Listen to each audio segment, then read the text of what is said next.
أعوذ بالله من الشيطان الرجيم. قد يعلم الله المعوقين منكم والقائلين لإخوانهم هلم إلينا ولا يأتون البأس إلا قليلا أشحة عليكم فإذا جاء الخوف رأيتهم ينظرون إليك تدور أعينهم كالذي يغشى عليه من الموت فإذا ذهب الخوف سلقوكم بألسنة حداد أشحة على الخير أولئك لم يؤمنوا فأحبط الله أعمالهم وكان ذلك على الله يسيرا يحسبون الأحزاب لم يذهبوا وإن يأتي الأحزاب يودوا لو أنهم بادون في الأعراب يسألون عن أنبائكم ولو كانوا فيكم ما قاتلوا إلا قليلا لقد كان لكم في رسول الله أسوة حسنة لمن كان يرجو الله واليوم الآخر وذكر الله كثيرا ولما رأى المؤمنون الأحزاب قالوا هذا ما وعدنا الله ورسوله وصدق الله ورسوله وما زادهم إلا إيمانا وتسليما. بسم الله الرحمن الرحيم.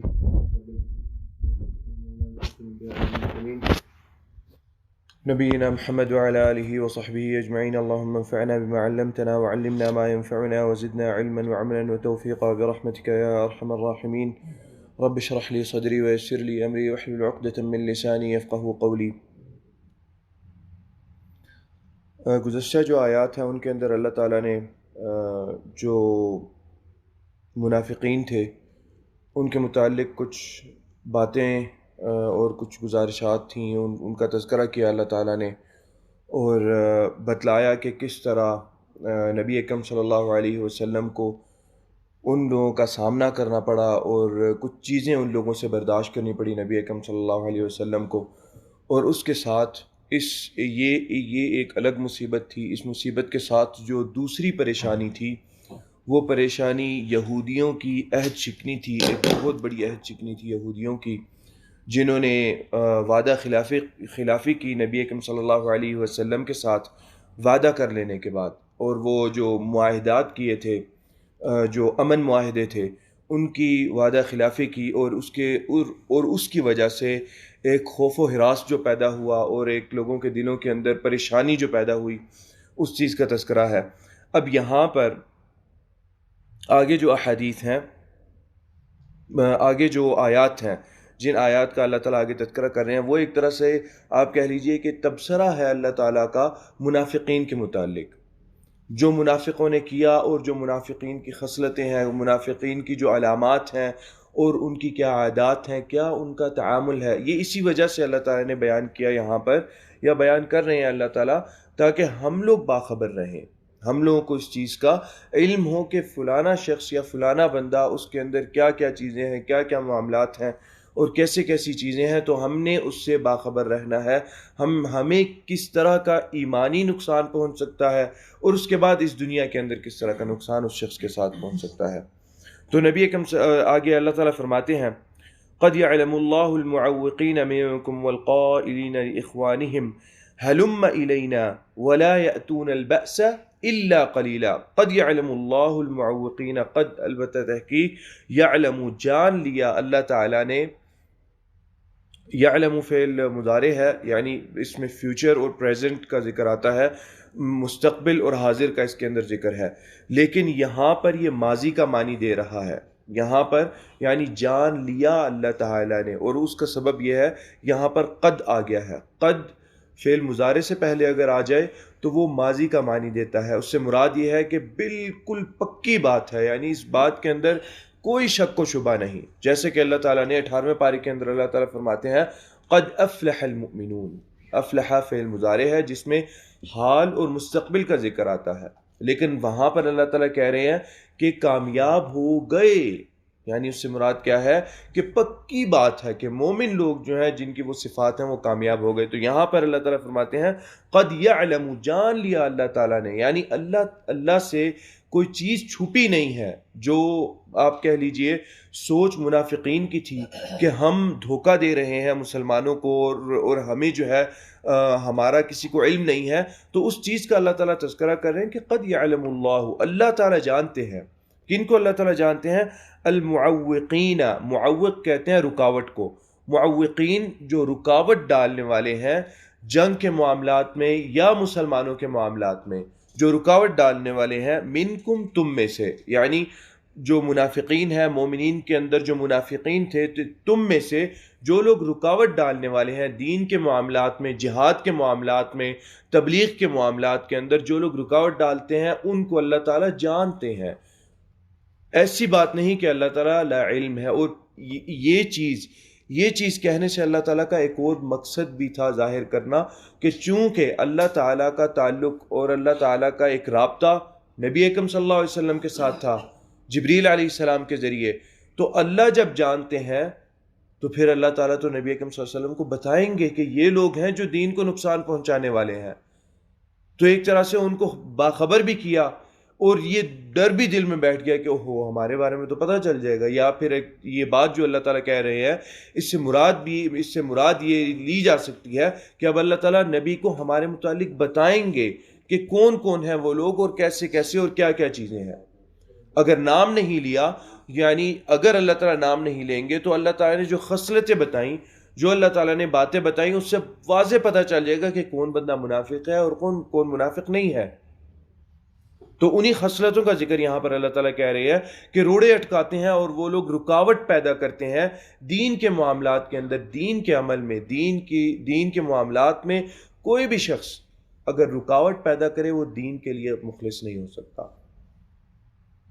ہاں اگر وہ رکاوٹ جو ہے ظاہری چیز ہو، ظاہری رکاوٹ ہو، اور اس کے دل کے اندر ایمان کی محبت ہو، دین کی محبت ہو، لیکن وہ رکاوٹ جو ہے ظاہری رکاوٹ وہ کسی ایک خطے کا یا کسی پلان کا حصہ ہو کہ آگے، اور اس پلان کا بھی تعلق دین سے ہی ہو، اور اس پر عمل کرتے ہوئے یہ ایک چھوٹی سی رکاوٹ جو ہے یہ پیدا کی جا رہی ہے، وہ ایک الگ معاملہ ہے۔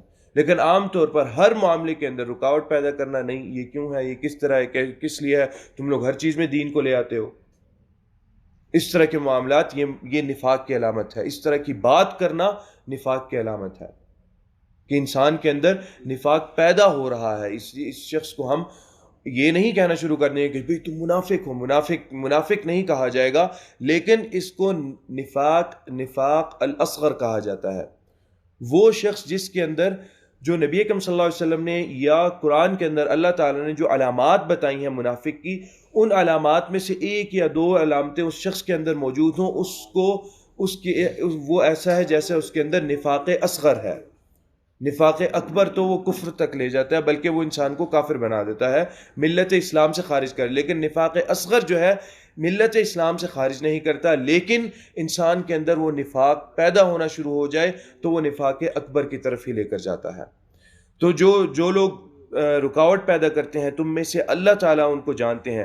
والقائلین اور وہ باتیں کہنے والے، اور وہ کہنے والے لِإِخْوَانِهِمْ اپنے بھائیوں کو. کیا کہنے والے اپنے بھائیوں کو؟ بھائیوں سے مراد یہ ہے کہ ظاہری چیز کو اللہ تعالیٰ نے لیا کہ وہ لا الہ الا اللہ کہتے تھے، اور مسلمان اپنے آپ کو کہتے تھے کہ ہم مسلمان ہیں، تو وہ یہی بات تھی کہ جی اچھا دوسرے مسلمان اپنے بھائی ہیں، تو اس ہی اللہ تعالیٰ نے تناظر میں یہ بات کہی کہ اپنے بھائیوں کو وہ کیا کہتے ہیں، وَالْقَائِلِينَ لِإِخْوَانِهِمْ هَلُمَّ إِلَيْنَا ہماری طرف آ جاؤ.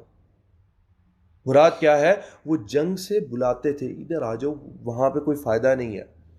خود بھی نہیں جاتے تھے، بزدلی کا اظہار کرتے تھے، اور جو مسلمان جایا کرتے تھے ان کو بھی بلاتے تھے کہ آ جاؤ، جانے کی کوئی ضرورت نہیں ہے.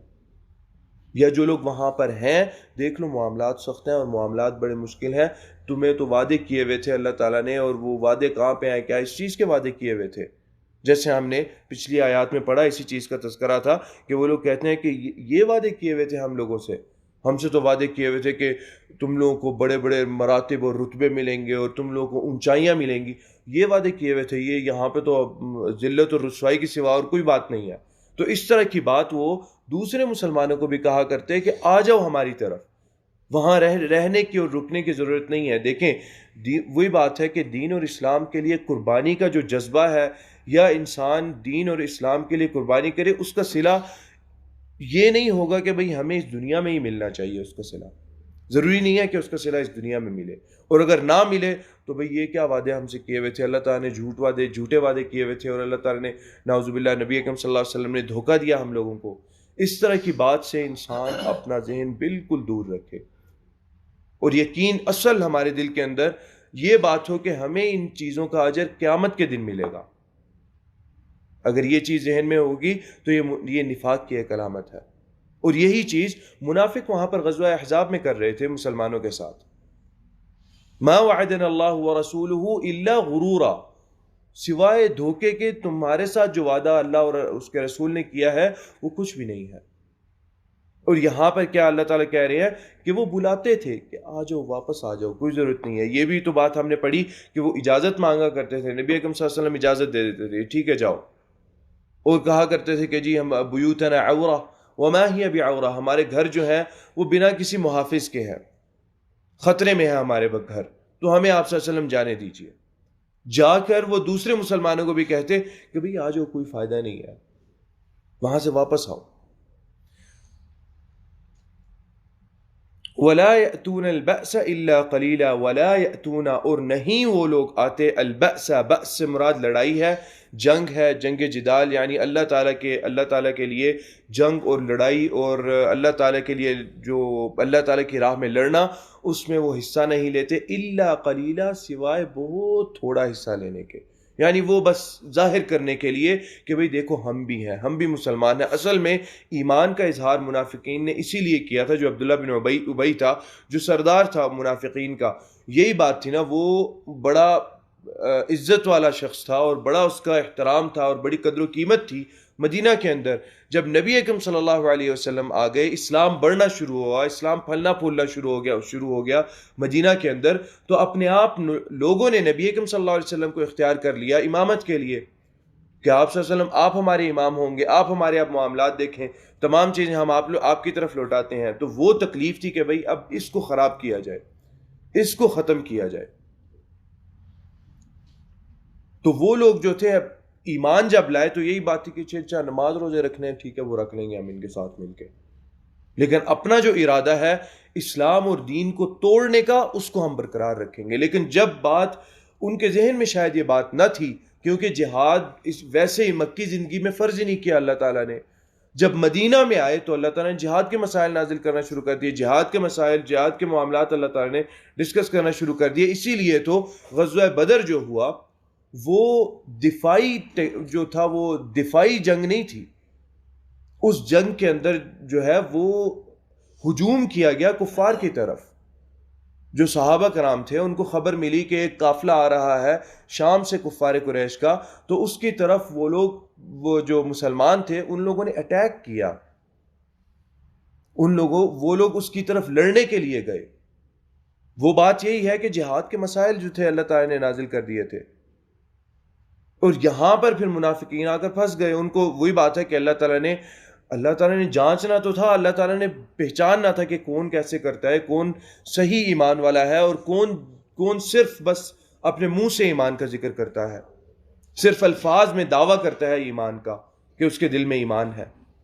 تو اس کا تذکرہ یہاں پر کر رہے ہیں اللہ تعالیٰ کہ وَلَا يَأْتُونَ الْبَأْسَ إِلَّا قَلِيلًا, وہ لڑائی میں, جنگ و جدال کے اندر, جہاد کے اندر بڑا ہی تھوڑا آتے ہیں, اور اگر آتے بھی ہیں تو وہ کیا بات کرتے ہیں, وہ یہ کہتے ہیں کہ بیوتنا عورہ, ہمارے گھر جو ہے وہ خطرے میں ہے, اور لِإِخْوَانِهِمْ هَلُمَّ إِلَيْنَا يَقُولُونَ لِإِخْوَانِهِمْ هَلُمَّ إِلَيْنَا, اور جو اپنے دوسرے لوگ ہیں ان کو کہتے ہیں کہ ہماری طرف آ جاؤ, واپس آ جاؤ, کوئی وہاں پہ رہنے کی کوئی ضرورت نہیں ہے, خطرہ ہے, ڈر ہے, خوف ہے, چپ کر کے واپس آ جاؤ, یہاں پر رکو, اپنے گھروں میں آ کر رکو, آرام کی, سکون کی نیند سو جاؤ.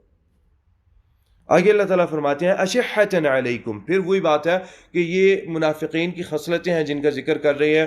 اس آیت میں بھی اللہ تعالیٰ نے ایک اور خصلت کا ذکر کیا, اشحۃ علیکم. شحہ کہتے ہیں بخل کو, اشحۃ علیکم تنگ دلی کو, اشحۃ علیکم کہ یہ لوگ بخیل ہیں تم لوگوں پر, یعنی تم لوگوں کے ساتھ.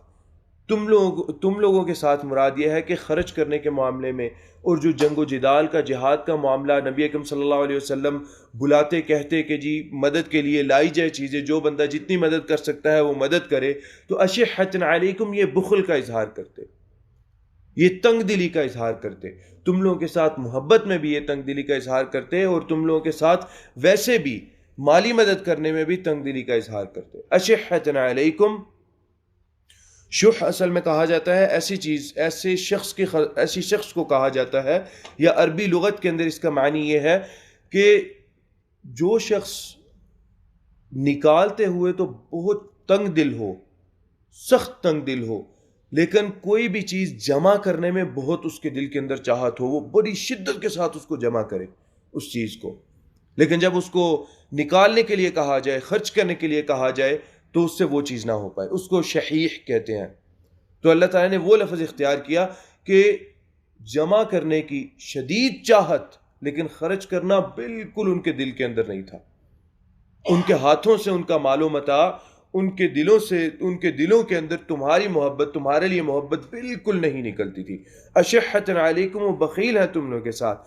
فَإِذَا جَاءَ الْخَوْفُ, فَإِذَا پس جب جاء آیا, الخوف ڈر, رأیتہم, اب یہ ڈر اسی چیز کا ذکر ہے, یہ جو غزوہ احزاب کا جو ڈر ہے, جب یہ ڈر ان کے اوپر آیا, جب نبی اکرم صلی اللہ علیہ وسلم نے کہہ دیا کہ ہم لڑیں گے اور لڑائی کے لیے نکلیں گے, بدر کے اندر معاملہ ہوا, پھر اس کے بعد غزوہ احد کے اندر معاملہ ہو گیا, اور پھر آگے یہ معاملہ ہو رہا ہے. اس کے درمیان چھوٹے چھوٹے سرایا نبی اکرم صلی اللہ علیہ وسلم بھیجتے رہتے تھے, فلانے قبیلے کی طرف, فلانی جگہ کی طرف, چھوٹی چھوٹی ایسی جھڑپیں ہوتی جن کے اندر نبی اکرم صلی اللہ علیہ وسلم مسلمانوں کو ان کے اندر کامیابی ہو رہی تھی, اور اسلام زیادہ سے زیادہ پھیل رہا تھا, مسلمان وہاں پر جاتے. تو یہ چیز ان کے اوپر آ پڑی کہ اب ہم نے لڑائی کرنی ہے, یہ تو ہمارے ذہن میں بات ہی نہیں تھی. اور اس چیز سے بڑے معاملات واضح ہو رہے تھے مدینہ کے اندر, کون کیسا ہے, کون سچے دل کے ساتھ ہے, اور کون کس کا دل جھوٹا ہے, کس کے دل کے اندر مکر و فریب ہے. تو اللہ تعالیٰ فرماتے ہیں فَإِذَا جَاءَ الْخَوْفُ, پس جب خوف آتا ہے, رَأَيْتَهُمْ, تو دیکھتا ہے ان کو, یعنی نبی اکرم صلی اللہ علیہ وسلم آپ ان کو دیکھتے ہیں, يَنظُرُونَ إِلَيْكَ, کہ وہ آپ کی طرف دیکھتے ہیں, تدور اعینہم, بار بار پھر کر آپ کی طرف دیکھتے ہیں کہ یہ کیا ماجرا ہو گیا, یہ کیا پیش آ گیا ہمارے ساتھ. وہی بات ہے کہ دل کے اندر اگر ایمان ہوتا تو اس طرح پھر کر نبی اکرم صلی اللہ علیہ وسلم کی طرف دیکھنے کا تذکرہ اللہ تعالیٰ کرتے ہی نہ. کیوں؟ جن لوگوں کے دلوں میں ایمان تھا, ان لوگوں کے لیے صرف ایک نبی اکرم صلی اللہ علیہ وسلم کا یا ایک اللہ تعالیٰ کا امر جو تھا وہ کافی تھا کہ اب آ گیا ہے, اب ہم نے اس پر عمل درآمد کرنا ہے. نبی اکرم صلی اللہ علیہ وسلم نے جیسے غزوہ احزاب کے بعد بنی قریظہ کے لیے نبی اکرم صلی اللہ علیہ وسلم اپنی زرہ اتار رہے تھے, جبریل علیہ السلام آگے کہتے ہیں کہ اے رسول اللہ آپ اپنی زرہ اتار رہے ہیں, میں نے تو ابھی تک اپنی زرہ پہنی ہوئی ہے, حکم دیا جائے نکلنے کے لیے. بنو قریظہ کی طرف انہوں نے عہد شکنی کر لی ہے, تو نبی اکرم صلی اللہ علیہ وسلم نے حکم دیا, ٹوٹے ہوئے تھے, تھکے ہوئے تھے, وہ لوگ نکل گئے بنی قریظہ کی طرف. وہی بات ہے, پھر کر آنکھیں نبی اکرم صلی اللہ علیہ وسلم کی طرف نہ دیکھا کہ بھئی اب یہ کیا کہہ رہے ہیں، ہم بھی انسان ہیں، ہماری بھی ایک استطاعت ہے، استطاعت سے بڑھ کر کیوں ہم سے پوچھا جا رہا ہے؟ زخمی ہے کچھ لوگ جو ہیں وہ بالکل تھکے ہوئے ہیں، اٹھنے کی سکت نہیں ہے، تو چلیں گے یا دوڑیں گے دوڑیں گے کیسے؟ لیکن نبی اکرم صلی اللہ علیہ وسلم کا حکم آ گیا تھا، وہیں سے سارا لشکر جو ہے بنی قریظہ کی طرف چلا گیا۔ فَإِذَا جَاءَ الْخَوْفُ رَأَيْتَهُمْ يَنظُرُونَ إِلَيْكَ، آپ دیکھتے ہیں ان کو کہ وہ آپ کی طرف پلٹ پلٹ کر دیکھ رہے ہیں۔ تَدُورُ أَعْيُنُهُمْ، وہی بات ہے کہ ان کی آنکھیں جو ہیں گھوم گھوم کر بار بار آپ کی طرف جاتی ہیں کہ اللہ کرے کوئی اور بات آ جائے، رکنے کا کہہ دیں، یا یہ بات کہہ دیں کہ نہیں وہی نازل ہو گئی ہے کہ وہ لوگ نہیں آ رہے، ایسی خبر آ گئی ہے کہ وہ لوگ نہیں آ رہے۔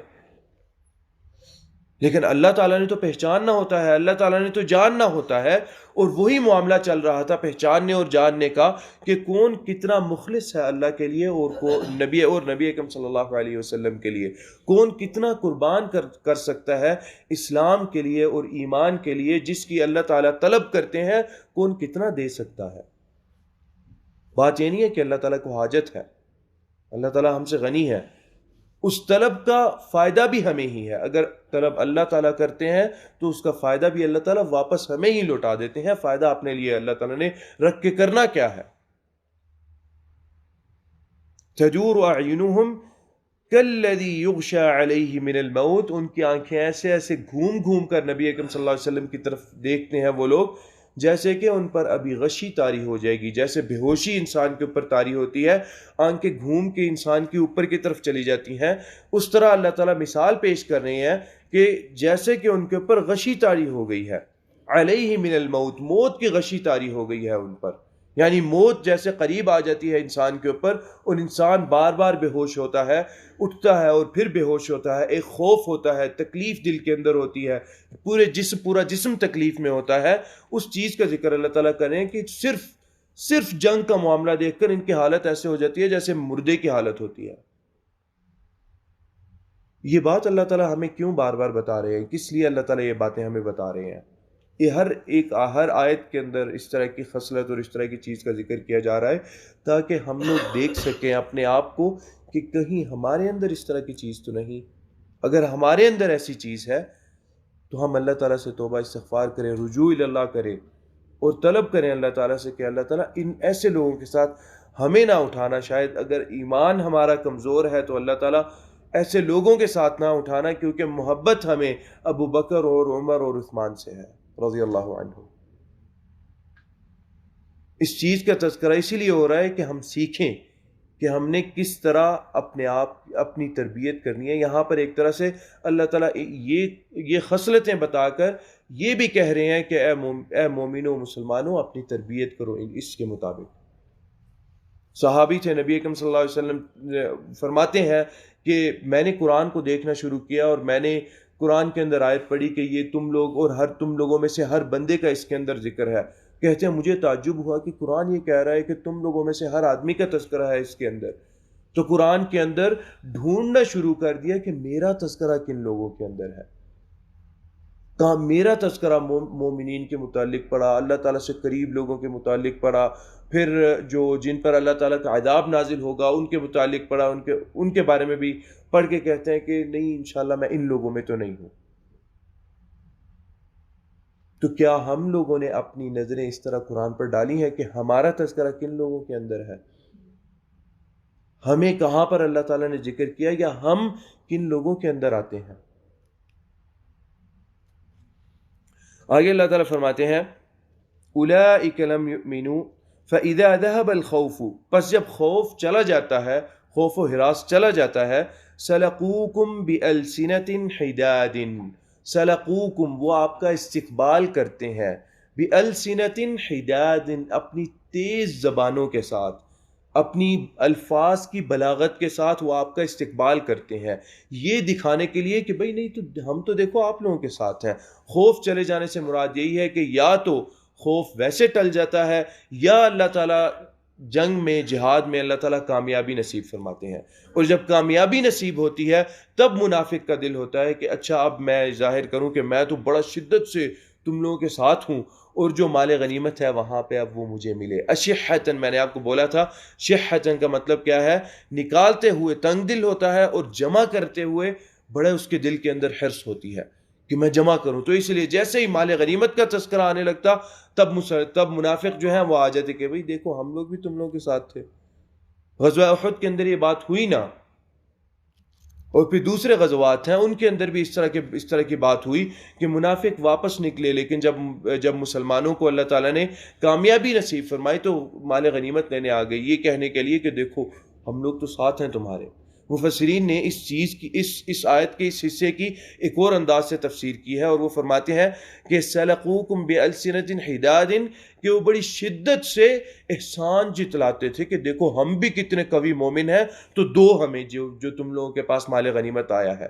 واضح واضح بولتے تھے کہ یہ دو ہمیں بھی دو، ہمارا بھی حصہ اس میں رکھو، کہ دیکھو ہم بھی تمہارے ساتھ ہی تھے، تمہارے ساتھ ہی ملے ہوئے تھے جہاد کے اندر، تمہارے ساتھ ہی معاملات تھے ہمارے. وہی بات ہے جو غزوہ احزاب میں وہ لوگ چھوڑ کے گئے، جب اس طرح کی کامیابی ظاہر ہونے لگی، اور جو بنی قریظہ ہیں ان کے معاملات ظاہر ہو گئے اور ان کے ساتھ لڑائی کر کے تمام مال غنیمت کا معاملہ، تب وہ لوگ بھی آ گئے کہ جی اچھا ہمیں بھی دیں، ہمارا حصہ کہاں پر ہے، ہم تو ساتھ تھے آپ لوگوں کے.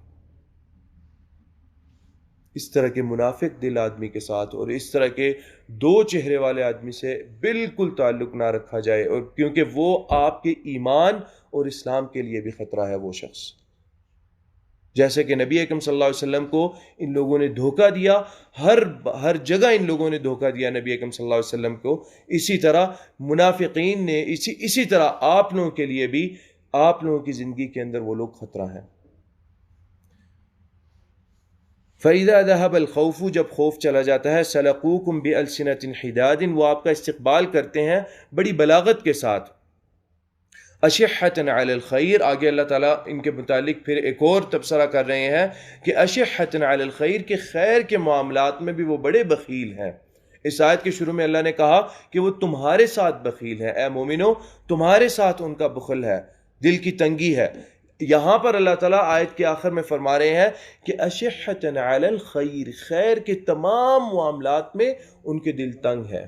یہ نہ سمجھا جائے کہ اگر آپ لوگوں کے ساتھ ان کے دل تنگ ہیں تو دوسرے معاملات میں ان کے دل جو ہیں بڑے بڑے کھلے ہوئے ہیں. خیر کا کوئی بھی معاملہ ہے ان کے دل وہاں پر تنگ ہے، وہ لوگ اس چیز کی طرف بالکل نہیں آنے والے. آگے اللہ تعالیٰ فرماتے ہیں اولئک لم یؤمنوا، یہاں پر واضح صریح الفاظ میں اللہ تعالیٰ نے کہہ دیا یہ لوگ ہیں وہ لم یؤمنوا، جو بالکل بھی ایمان نہیں لائے. فاحبط اللہ اعمالہم، تو کیا کیا اللہ تعالیٰ نے ضائع کر دیے ایمانہم، ان کا ایمان جو ہے اس کو اللہ تعالیٰ نے بالکل ضائع کر دیا. فاحبط اللہ اعمالہم، ان کے اعمال کو اللہ تعالیٰ نے بالکل ضائع کر دیا، یعنی کیے گئے جتنے بھی اعمال ہیں ان کی کوئی قدر و قیمت نہیں ہے اللہ تعالیٰ کے ہاں. وَكَانَ ذَلِكَ عَلَى اللَّهِ يَسِيرًا، اور یہ اللہ تعالیٰ پر کرنا بہت ہی آسان ہے، کیونکہ اللہ تعالیٰ کے پاس تو پورے دلائل موجود ہیں، علم ہے اللہ تعالیٰ کے پاس، اس لیے یہ اللہ تعالیٰ کے لیے کرنا بہت آسان ہے. اس طرح کی یہاں پر یہ پتہ چلتا ہے کہ اس طرح کی خصلت جس شخص کے اندر ہو اس شخص کے اعمال اللہ تعالیٰ کے ہاں قابل قبول نہیں ہے. اور یہ ایک کہہ لیجئے کہ نفاق اصغر کی سزا ہے اس شخص کے لیے. جس شخص کے اندر نفاق اصغر ہو، منافق کی کچھ علامات موجود ہوں، اس کے اعمال کی قبولیت جو ہے وہ اتنی پکی نہیں ہے، اس کے اعمال اللہ تعالیٰ رد کر دیں گے. اس لیے نفاق اصغر سے بھی بچا جائے. نفاق اکبر سے تو ویسے ہی بچا جانا چاہیے اور لوگ بتلاتے ہیں اس چیز کا، لیکن نفاق اصغر جو ہے اس سے بھی بچا جائے. یہاں پر جس چیز کا تذکرہ اس آیت کے اندر اللہ تعالیٰ نے خاص طور پر کیا کہ تنگ دل ہیں وہ لوگ، اور اس چیز کی ایک اور یعنی مثالیں نبی اکرم صلی اللہ علیہ وسلم نے اور صحابہ کرام رضوان اللہ تعالی علیہم اجمعین جو ہیں انہوں نے بڑے اچھے انداز سے پیش کی تھی. اور وہ یہ تھی کہ یعنی جب اللہ تعالیٰ کا حکم ایک دفعہ آ گیا تو اس حکم کو آپ نے بڑے اچھے انداز سے آپ نے اس پر عمل کرنا ہے. آپ نے کوئی سوالات نہیں اٹھانے، آپ نے کوئی نکتہ چینی نہیں کرنی کہ بھئی کیوں، کیسے، کس لیے، اچھا ہم یہ نہیں کر سکتے، اس طرح کے معاملات. اور جب غزوہ تبوک کا معاملہ تھا، نبی اکرم صلی اللہ علیہ وسلم نے سب کو بلایا. نبی اکرم صلی اللہ علیہ وسلم نے کہا کہ ہم نے لڑنا ہے. 9ویں ہجری کے اندر یہ معاملہ پیش آیا, یہ غزوہ پیش آیا. نبی اکرم صلی اللہ علیہ وسلم کے آخری غزوات میں سے غزوہ ہے یہ, آخری غزوات میں سے ہے یہ غزوہ تبوک. نبی اکرم صلی اللہ علیہ وسلم نے طلب کیا. اس وقت ویسے ہی بڑی سختی تھی اور مال و متاع کی کمی تھی, کھانے پینے کی کمی تھی, خشک سالی چل رہی تھی مدینہ کے اندر. اس کے باوجود نبی اکرم صلی اللہ علیہ وسلم نے بلایا تو صحابہ کرام آنا شروع ہو گئے. احادیث کے اندر آتا ہے کہ صحابہ کے پاس جتنا تھا سارے لوگ لے کر آنا شروع ہو گئے. حضرت عمر رضی اللہ تعالیٰ عنہ فرماتے ہیں کہ وہ وقت جب نبی اکرم صلی اللہ علیہ وسلم نے جنگ کی تیاری کے لیے, غزوہ تبوک کی تیاری کے لیے لشکر تیار کرنے کے لیے بلایا, تو میرے پاس انہی دنوں نیا مال میرے پاس آیا تھا, تجارت سے مجھے نفع آیا تھا. تو حضرت عمر فرماتے ہیں کہ آج کے دن ابو بکر میرے سے نہیں آگے نکل سکتا. آج کے دن اگر کوئی دن ہے جس میں میں ابو بکر سے آگے بڑھ سکوں یا ابو بکر سے جیت جاؤں, اس طرح کے معاملات میں, خرچ کرنے کے معاملات میں, اللہ تعالیٰ کی دین کے لیے اور اللہ تعالیٰ کی راہ میں نکالنے کے معاملے کے اندر میں ابو بکر سے جیت سکوں, تو وہ آج کا دن ہے. حضرت عمر رضی اللہ تعالیٰ عنہ اپنا آدھا مال لے کر چلے گئے. آپ صلی اللہ علیہ وسلم نے حضرت عمر سے ارشاد کیا, عمر سارا لے آئے ہو؟ کہتے ہیں نہیں یا رسول اللہ, میں آدھا اپنے گھر کے لیے چھوڑ کے آیا ہوں. حضرت ابو بکر آئے. حضرت ابو بکر نبی اکرم صلی اللہ علیہ وسلم کے پاس اپنا مال و متاع لے کر آ گئے. نبی اکرم صلی اللہ علیہ وسلم نے پوچھا, ابو بکر کچھ چھوڑ کے آئے ہو؟ کہتے ہیں نہیں یا رسول اللہ, میں سارا مال لے آیا ہوں. حضرت عمر رضی اللہ تعالیٰ عنہ کہتے ہیں اس دن مجھے پتہ چل گیا ابو بکر سے کوئی نہیں جیت سکتا. اور یہ بات یہ ہے کہ مال جتنا بھی ہو, سارا مال, شاید وہ حضرت ابو بکر کا مال حضرت عمر کے مال سے کم ہوگا شاید, لیکن چونکہ وہ حضرت ابو بکر کا پورا مال تھا تو اس میں اجر حضرت ابو بکر کے لیے زیادہ تھا. اسی طرح صحابہ کے بارے میں آتا ہے کہ صحابہ جو امیر صحابہ کرام تھے, ان کے صدقہ اور ان کا نبی اکرم صلی اللہ علیہ وسلم کے لیے مدد کرنے کا معاملہ دیکھ کر انہوں نے بھی دینا شروع کر دیا. یہاں تک کہ کوئی صحابی آتا اور وہ آدھا صاع کھجوریں دے کر جاتا, یعنی اس کی استطاعت نہ ہوتی تو فقراء صحابہ کرام جو تھے انہوں نے بھی دینا شروع کر دیا اس لشکر کے لیے.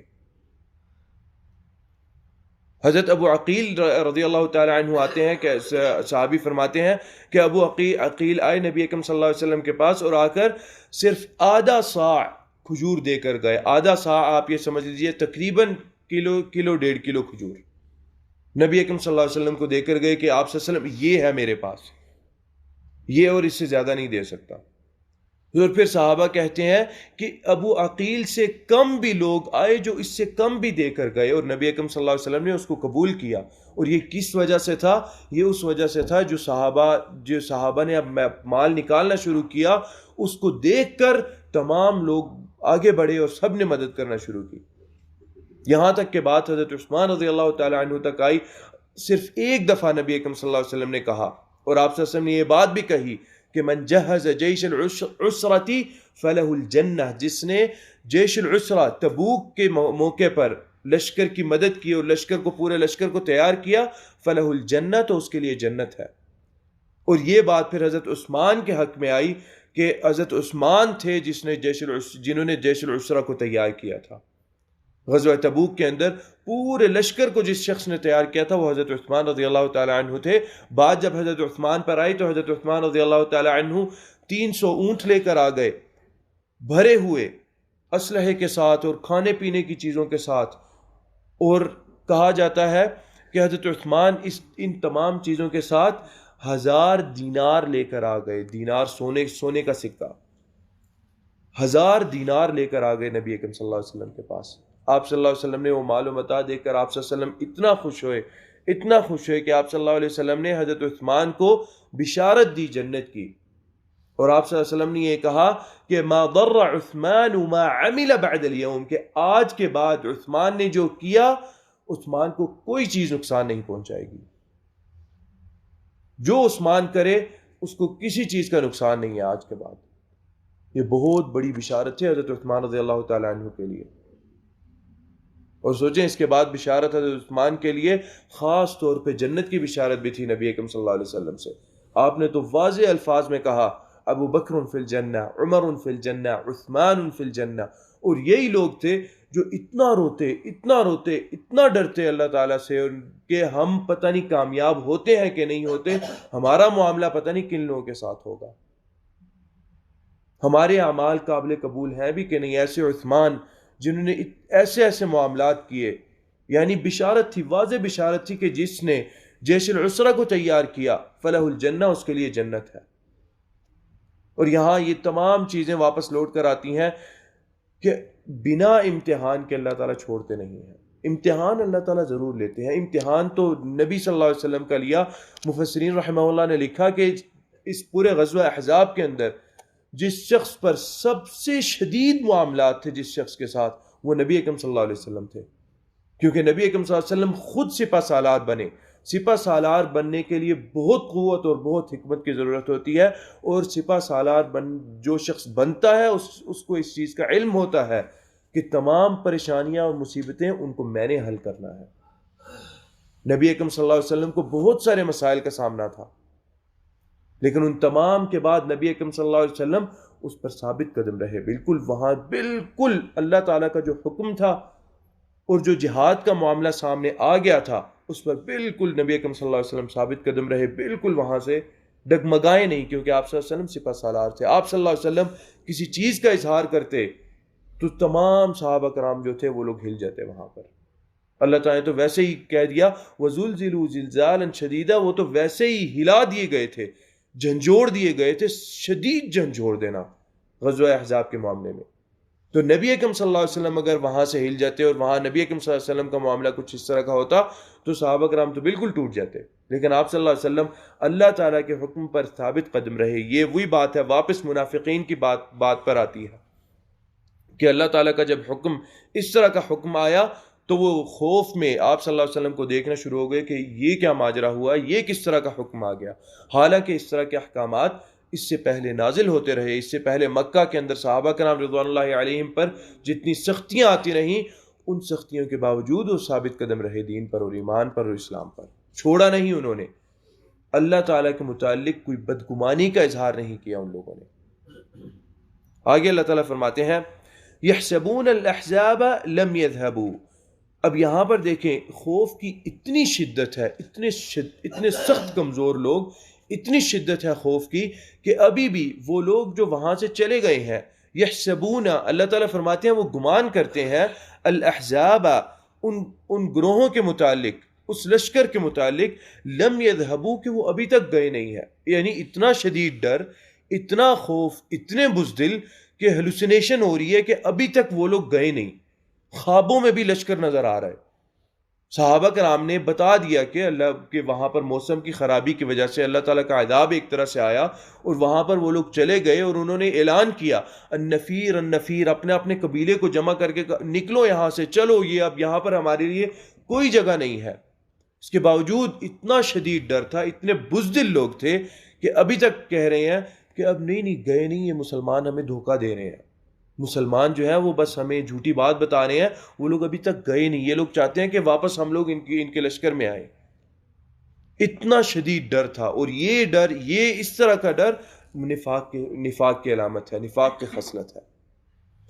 یحسبون الاحزاب لم يذهبوا وان يأتي الاحزاب یودو، وان، اور اگر، یأتی، آ جاتا، الاحزاب، وہ لشکر، یودو، تو وہ تمنا کرتے، وہ محبت کرتے، وہ یہ چیز چاہتے، لو انہم، اگر وہ، بادون فی الاعراب، وہ گاؤں میں رہتے، مدینے کے اندر وہ رہتے ہی نہ، وہ تمنا یہ کرتے کہ ہم لوگ مدینے میں ہی نہ رہتے. یہ اس طرح کی مصیبت اگر پریشانی کا ہمیں پتہ ہوتا تو ہم تمنا کرتے ہیں کہ ہم مدینہ میں رہتے ہی نہ، ہم ہوتے کہیں ادھر آس پاس گاؤں کے اندر ہوتے جہاں پر ہمیں مسلمانوں کے ساتھ شریک ہی نہ ہونا پڑتا ان تمام معاملات کے اندر. یہ دیکھیں اتنے شدید، اتنے سخت معاملات تھے جن کا نبی اکرم صلی اللہ علیہ وسلم کو سامنا تھا. تمام عرب جمع ہو گیا، پیچھے سے بنو قریظہ کے لوگ جو ہیں وہ عہد شکنی کر کے بیٹھے ہیں، اور اندر جو ہے منافقین یہ بات کر رہے ہیں. اور ان تمام معاملات کو اگر کوئی دیکھ سکتا تھا، کوئی استطاعت رکھتا تھا دیکھنے کی، تو رسول اللہ صلی اللہ علیہ وسلم تھے. ان کے علاوہ کوئی استطاعت نہیں رکھتا تھا دیکھنے کی. اور اس کے باوجود اللہ تعالیٰ کے احکامات پر چلتے رہے، بالکل ڈگمگائے نہیں کہ ٹھیک ہے اللہ تعالیٰ کا حکم ہے، اللہ تعالیٰ ہمارا امتحان لے رہے ہیں، اللہ تعالیٰ کا امتحان ہے، انشاءاللہ اللہ تعالیٰ ہمیں کامیاب کریں گے۔ اور اگر لشکر آتے تو وہ یہ تمنا کرتے کہ وہ لوگ اعراب میں ہوتے، بادون فی الاعراب، دور اعراب کے اندر، گاؤں کے اندر ہوتے، یسألون عن انبائکم، وہ تم لوگوں کی خبر آس پاس کے آنے جانے والے لوگوں سے پوچھتے کہ بھئی وہ اس لشکر کا کیا ہوا، مدینہ والے لشکر کا ختم ہو گیا یا ابھی باقی ہے۔ یہ تمنا ہوتی، یہ تمنا ان کے دل کے اندر اصل یہ بات ہے۔ وَلَوْ كَانُوا فِيكُمْ، اور اگر یہ ہوتے تم لوگوں کے اندر، مَا قَاتَلُوا، یعنی تم لوگوں کے اندر ہوتے اور قتال ہو جاتا، جہاد، لڑائی ہو جاتی، کیونکہ غزوہ احزاب کے اندر لڑائی تو ہوئی نہیں، تیر اور نیزے ایک دوسرے کی طرف پھینکتے رہے، تو اگر یہ تم لوگوں کے اندر ہوتے، مَا قَاتَلُوا، نہ قتال کرتے، إِلَّا قَلِيلًا، سوائے بہت تھوڑے قتال کے، بہت تھوڑی لڑائی کے، اس کے علاوہ یہ کچھ بھی نہ کرتے۔ ان کی اصل اور حقیقت صرف یہی ہے۔ آگے اللہ تعالیٰ فرما رہے ہیں لَقَدْ كَانَ لَكُمْ فِي رَسُولِ اللَّهِ أُسْوَةٌ حَسَنَةٌ، لَقَدْ كَانَ، البتہ تحقیق ہے تمہارے لیے، فی رسول اللہ، اللہ تعالیٰ کے رسول میں، یعنی رسول اللہ صلی اللہ علیہ وسلم میں، اسوۃ حسنہ، نمونہ ہے، حسنہ بہت ہی بہتر، مثال ہے بہت ہی خوبصورت۔ یعنی نبی اکرم صلی اللہ علیہ وسلم کے اصل میں اس چیز کا تعلق غزوہ احزاب کے ساتھ، یعنی جنگی معاملات کے ساتھ، کہ جس طرح نبی اکرم صلی اللہ علیہ وسلم ثابت قدم رہے اتنے سخت اور شدید معاملات کے اندر، اس میں اے مومنو تم لوگوں کے لیے بہت بڑا نمونہ ہے، مثال ہے کہ تم لوگوں کو اس طرح کے جنگ و جدال کی ضرورت تو نہیں پڑے گی، لیکن اللہ تعالیٰ کے لیے ثابت قدم تو رہنا جس طرح تمہارا نبی رہا تھا۔ اسلام کی بے عزتی تو نہ کرنا، تھوڑے سے مسائل اور پریشانیوں کو سامنے آنے کے دیکھنے کے بعد پریشان ہو کر اسلام چھوڑنے کی بات کرنا، یا اسلام کے ساتھ بے تعلقی کا اظہار کرنا کہ بھئی اسلام یہ میرا کوئی تعلق نہیں ہے، یہی ہم اسی لیے ہم مسلمان ہیں، یہی وعدے ہیں ہمارے اللہ تعالیٰ کے ہمارے ساتھ۔ لمن کان، آگے اللہ تعالیٰ فرماتے ہیں کہ کون لوگ ہیں جن کے لیے رسول اللہ صلی اللہ علیہ وسلم اسوہ ہے۔ اب یہاں پر تبصرہ اللہ تعالیٰ نے، پیچھے تبصرہ اللہ نے منافقین کے متعلق کیا کہ منافق لوگ کیا ہیں، کس طرح ہیں، کیا ان کی علامتیں ہیں، اور وہ کس طرح اسلام کو نقصان پہنچا سکتے ہیں، اور کیا ان کے معاملات تھے نبی اکرم صلی اللہ علیہ وسلم کے ساتھ۔ اب یہاں پر تبصرہ ہو رہا ہے، اللہ تعالیٰ نے مومنین کے متعلق شروع کیا۔ اسوۃ حسنہ یعنی بہترین نمونہ ہے، کن کے لیے بہترین نمونہ ہے؟ لمن کان یرجو اللہ، جو تمنا کرتے ہیں اللہ تعالیٰ کی، یعنی اللہ سے ملاقات کی، والیوم الآخر، اور آخرت کے روز کی۔ حالانکہ آخرت کے روز کے معاملات اور اس کی سختی سب پتہ ہے، لیکن مومن کی خصلت اللہ تعالیٰ نے بتائی کہ مومن کیا ہے؟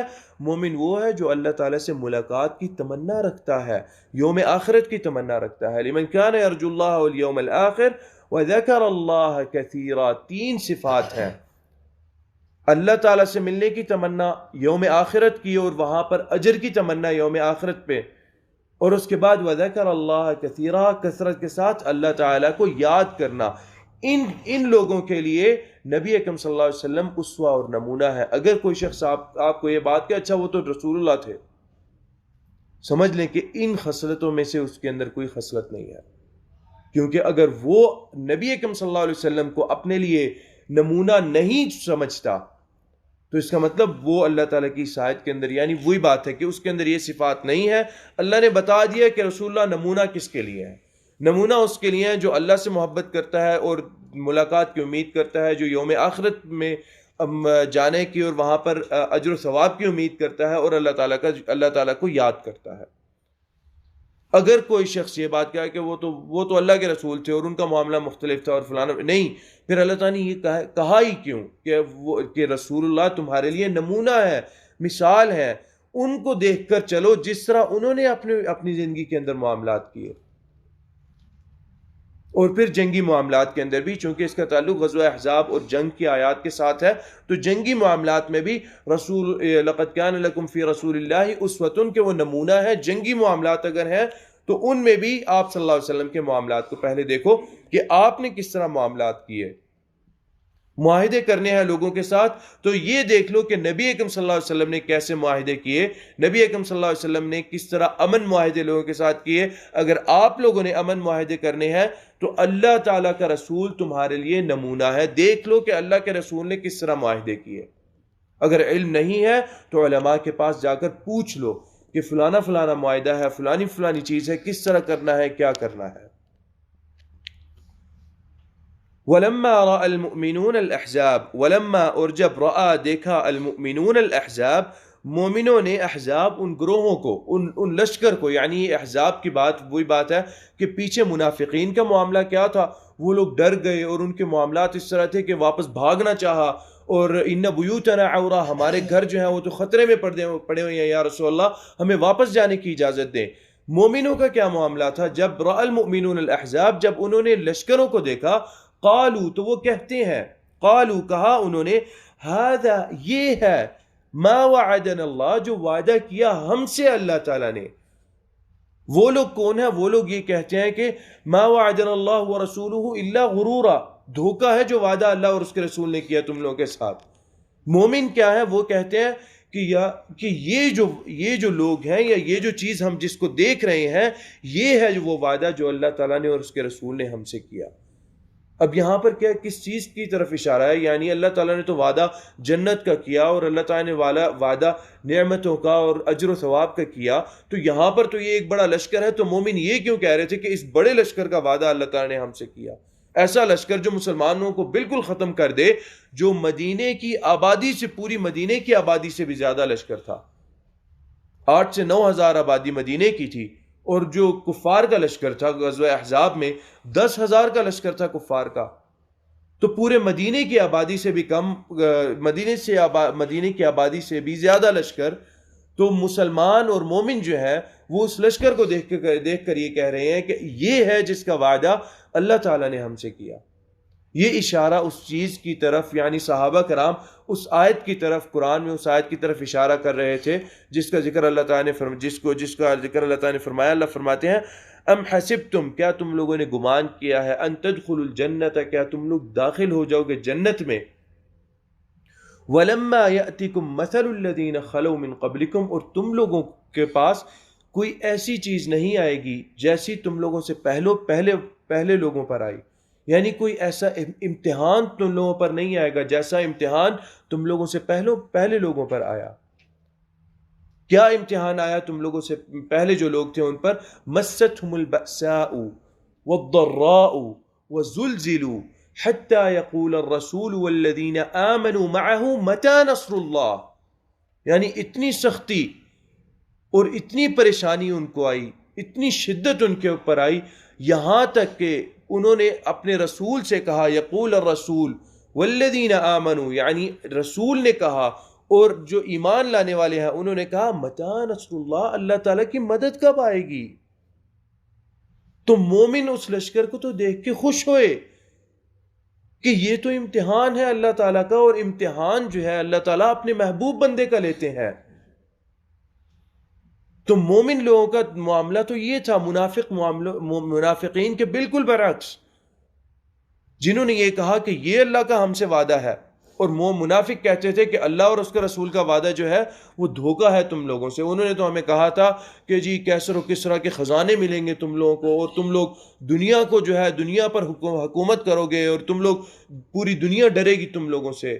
سارا مالی مفاد، دنیاوی مفاد تھا ان لوگوں کے ذہن کے اندر، یہ چیز تھی دنیاوی مفاد۔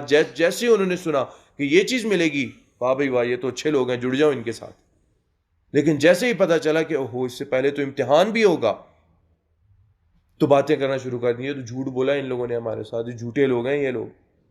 اور مومن جو تھے انہوں نے کہا جب انہوں نے لشکر دیکھے، ھذا ما وعدنا اللہ، یہ وعدہ ہے اللہ کا ہمارے ساتھ، اللہ تعالیٰ ہمیں جانچ رہے ہیں، امتحان لے رہے ہیں، خوش ہونا چاہیے ہمارا امتحان ہو رہا ہے، اور کوشش کرنی چاہیے کہ امتحان میں کامیاب ہوں تاکہ نتیجے میں جنت ملے۔ ھذا ما وعدنا اللہ ورسولہ، بالکل وہی عبارت ہے جو منافقین نے کہی، ما وعدنا اللہ ورسولہ الا غرورا، ھذا ما وعدنا اللہ ورسولہ، یہ ہے جو وعدہ اللہ اور اس کے رسول نے ہم سے کیا۔ یعنی فخر کی بات ہے، یہ ہمارے ساتھ جو وعدہ ہوا فخر کرتے ہیں، یہ چیز ہمارے ساتھ ہو رہی ہے۔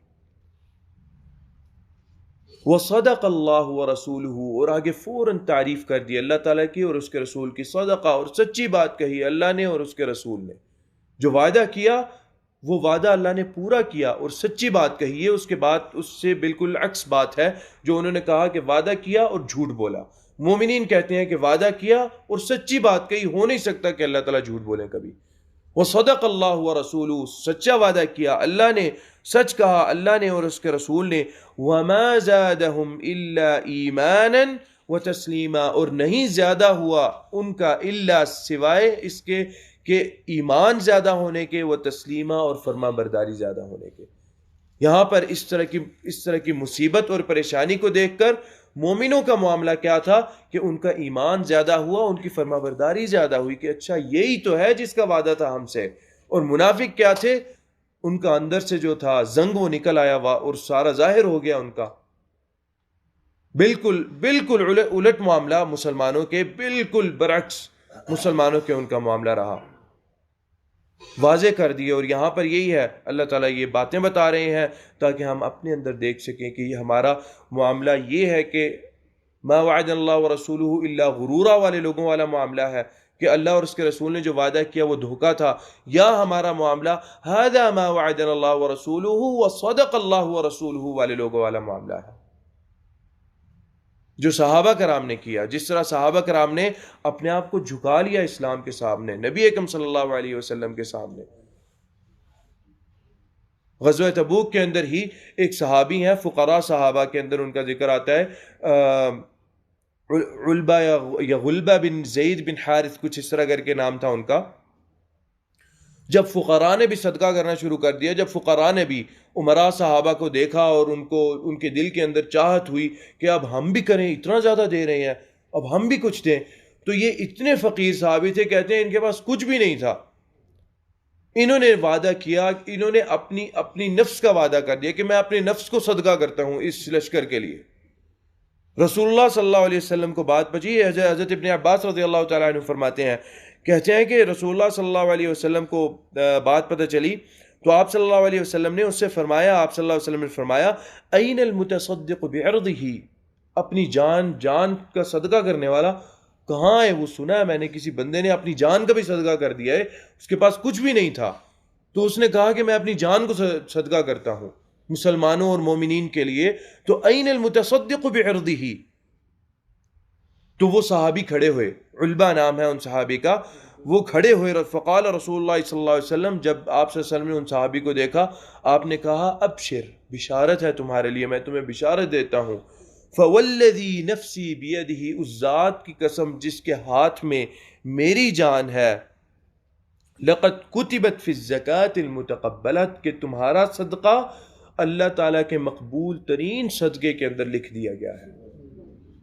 یعنی اس کو اس کی زندگی کے اندر پتہ چل گیا ان صحابی کو کہ تمہارا صدقہ اللہ تعالیٰ نے قبول کر لیا، اتنا مخلص صدقہ، اتنا مخلص صدقہ کہ وحی کے ذریعے آپ صلی اللہ علیہ وسلم کو بتلایا کہ ایک بندہ ہے جس نے اپنی جان کا صدقہ کر دیا، اس کے پاس کچھ بھی نہیں ہے، اس کے لیے جنت کی بشارت، اس کے لیے قبولیت کی بشارت ہے کہ اس کا صدقہ قبول کر لیا گیا ہے۔ نبی اکرم صلی اللہ علیہ وسلم نے بتلایا، جا کر اس کو پوچھا کہ بھائی کون ہے مجھے بھی بتاؤ، ایسے تھے وہ لوگ، یہ وہ فرما برداری تھی۔ اس چیز کا تذکرہ یہاں پر اللہ تعالیٰ کر رہے ہیں، وَمَا زَادَهُمْ إِلَّا إِيمَانًا، ان کا ایمان زیادہ ہوا، وَتَسْلِيمًا، اور فرما برداری زیادہ ہوئی اللہ اور اس کے رسول کے لیے۔ کس چیز کو؟ نعمتوں کو دیکھ کر ان کی فرما برداری زیادہ ہوئی، مشکلات اور پریشانیوں کو دیکھ کے۔ اصل ایمان یہی ہے، اور اصل امتحان لینا یہی ہے کہ مشکلات اور پریشانیوں کے معاملات میں ہمارا ایمان زیادہ ہو کم نہ ہو، اللہ تعالیٰ پر یقین زیادہ ہو کم نہ ہو۔ کم ہونا نفاق کی علامت ہے، زیادہ ہونا اعلیٰ ایمان کی علامت ہے، صحابہ کرام کے ایمان کی علامت ہے، زیادہ ایمان کا زیادہ ہونا مشکلات اور پریشانیوں کے ساتھ۔ اللہ تعالیٰ سے دعا ہے کہ جو کہا اور جو سنا اللہ تعالیٰ اس پر عمل کرنے کی توفیق عطا فرمائے۔ قد قلت ما قلت ان صوابا فمن اللہ وان خطأ فمنی والشیطان واستغفر اللہ انہ کان غفارا۔ بسم اللہ الرحمن الرحیم۔ الحمد لله رب العالمين الحمد لله رب العالمين الرحمن الرحيم مالك يوم الدين إياك نعبد وإياك نستعين اهدنا الصراط المستقيم صراط الذين أنعمت عليهم غير المغضوب عليهم ولا الضالين آمين. اللهم اغفر لنا ما قدمنا وما أخرنا وما أسررنا وما أعلنا وما أنت أعلم به منا، أنت المقدم وأنت المؤخر، لا إله إلا أنت. اللهم إنك عفو تحب العفو فاعف عنا. اللهم إنك عفو تحب العفو فاعف عنا. اللهم إنك عفو تحب العفو فاعف عنا. اللهم بلغنا شهر رمضان برضوانك. اللهم بلغنا شهر رمضان برضوانك والعفو من نيرانك. ربنا تقبل منا إنك أنت السميع العليم، وتب علينا إنك أنت التواب الرحيم. ربنا آتنا في الدنيا حسنة وفي الآخرة حسنة وقنا عذاب النار. رب ارحمهما كما ربياني صغيرا. رب ارحمهما كما ربياني صغيرا. رب ارحمهما كما ربياني صغيرا. ربنا تقبل منا إنك أنت السميع العليم، وتب